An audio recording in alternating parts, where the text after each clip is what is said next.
नमस्कार, मेरे चैनल पर आपका स्वागत है। ईश्वर, भक्ति, धर्म, साधना, व्रत, त्योहार आदि से संबंधित वीडियो देखने के लिए आप चैनल को सब्सक्राइब कर सकते हैं। धन्यवाद। अप्सराएं हिंदू पौराणिक कथाओं और आध्यात्मिक ग्रंथों में वर्णित देवियों में से एक प्रकार की देवी हैं। वे स्वर्ग की नायिकाएं कहलाती हैं, जो अप्सरा लोक में निवास करती हैं। आध्यात्मिक जगत में अप्सरा साधना एक प्राचीन और महत्वपूर्ण प्रक्रिया है। इस साधना में अप्सरा आत्मज्ञान, आत्मविकास और आत्मसंयम में सहायक होती है और साधक को आत्मिक शक्तियों के साथ सुंदरता, भोग, विवेक और आनंद का भी अनुभव कराती है। इसके अतिरिक्त साधना करने से अप्सराओं के गुण जैसे कि रूप, सुंदरता, यौवन, हमेशा आनंद में रहना, सौंदर्य, सम्मोहन, आकर्षण, हमेशा जवान दिखना जैसे गुण साधक में भी आने लगते हैं।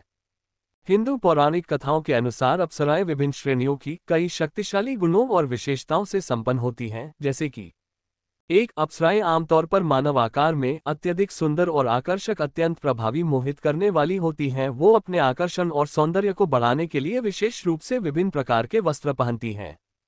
2 अप्सराएं साहसी, स्वतंत्र और उत्कृष्टता के प्रतीक होती हैं। वे अपनी क्षमताओं और गुणों को विशेष रूप से बढ़ावा देती हैं। 3 अप्सराओं की प्रभावशाली वाणी, मुखाभिव्यक्ति और वाणीकरण शक्ति भी उन्हें शक्तिशाली बनाती है। 4 अप्सराओं की आत्मिक शक्ति, आत्म सम्मोहन और आध्यात्मिकता में सहायक होती है। 5 अप्सराएं में इतनी शक्ति होती है कि वो साधकों को मनोवांछित फल, सुख, समृद्धि दे सकती हैं। 6 अप्सराएं धर्म, शांति और सेवा के भाव का प्रतीक भी होती हैं। अप्सरा साधना को सिद्ध करने के लिए कई माध्यम और चरणों का पालन किया जाता है। सबसे पहले साधक को अप्सरा को सिद्ध करने के लिए एक योग्य गुरु की शरण में जाना चाहिए और गुरु के मार्गदर्शन में उनके बताए नियमों, उपायों और तकनीकों से साधना करनी चाहिए। 2 साधक को साधना का अभ्यास नियमितता और निष्ठा के साथ करना चाहिए। 3 साधक को अपने गुरु और अपने ऊपर और अपनी आत्म शक्तियों पर पूरी श्रद्धा और विश्वास रखना महत्वपूर्ण है। 4 अप्सरा साधना में ध्यान में साधक अप्सरा देवियों के रूप, गुण और स्वरूप का ध्यान करते हैं और मंत्र जाप के द्वारा उनके संग संवाद करने का प्रयास करते हैं। 5 आध्यात्मिक संगीत और नृत्य तकनीक का आत्मा की ऊर्जा को विकसित करने के लिए ध्यान का उपयोग करते हैं। 6 अप्सरा साधना में आत्मसमर्पण और सेवा की भावना के माध्यम से साधक अप्सरा देवियों के संग संवाद कर उनकी भक्ति का अनुभव कर उनसे आध्यात्मिक ज्ञान प्राप्त करते हैं। 7 अप्सरा साधना में पूजा और उपासना के माध्यम से साधक अप्सरा देवियों को प्रसन्न करते हैं और उनकी कृपा प्राप्त करते हैं। 8 अप्सरा साधना में साधक को शुद्ध और निष्काम भावना से साधना करनी चाहिए। किसी भी प्रकार की भ्रष्टाचार या लोभनीयता से दूर रहना चाहिए। अप्सरा साधना स्त्री पुरुष कोई भी संपन्न कर सकता है। किसी जानकार गुरु से दीक्षा अवश्य प्राप्त कर ले।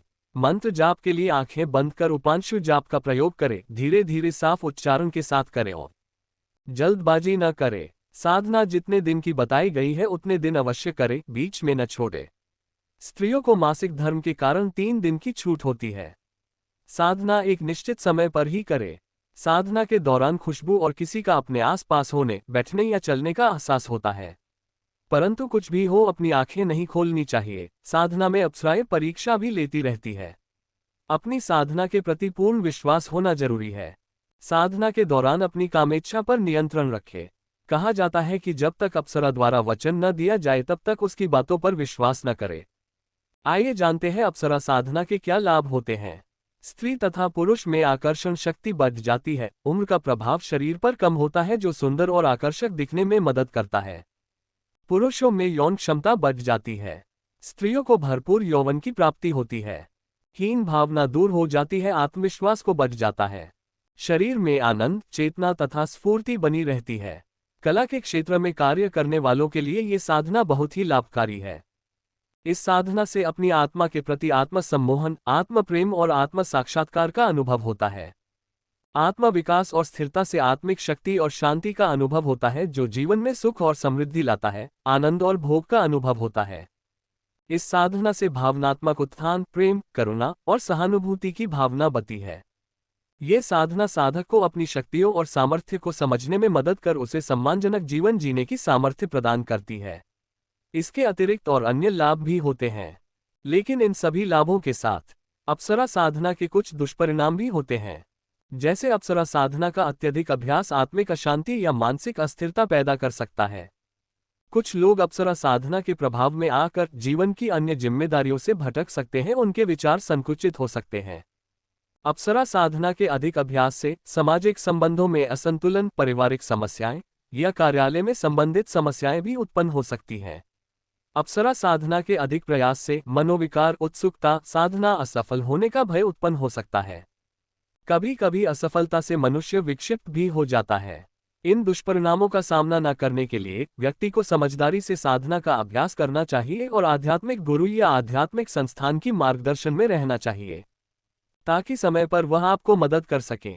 तो मित्रों, ये थी जानकारी अप्सरा साधना, उसके लाभ और हानि के बारे में, जो धार्मिक मान्यताओं, पुस्तकों और सोशल मीडिया साइट से प्रेरित है। उम्मीद करता हूँ कि आपको पसंद आएगी। अगर वीडियो में कुछ भी अच्छा लगा है तो लाइक कर चैनल को सब्सक्राइब जरूर कर लें। वीडियो देखने के लिए आपका धन्यवाद। आपका दिन मंगलमय हो।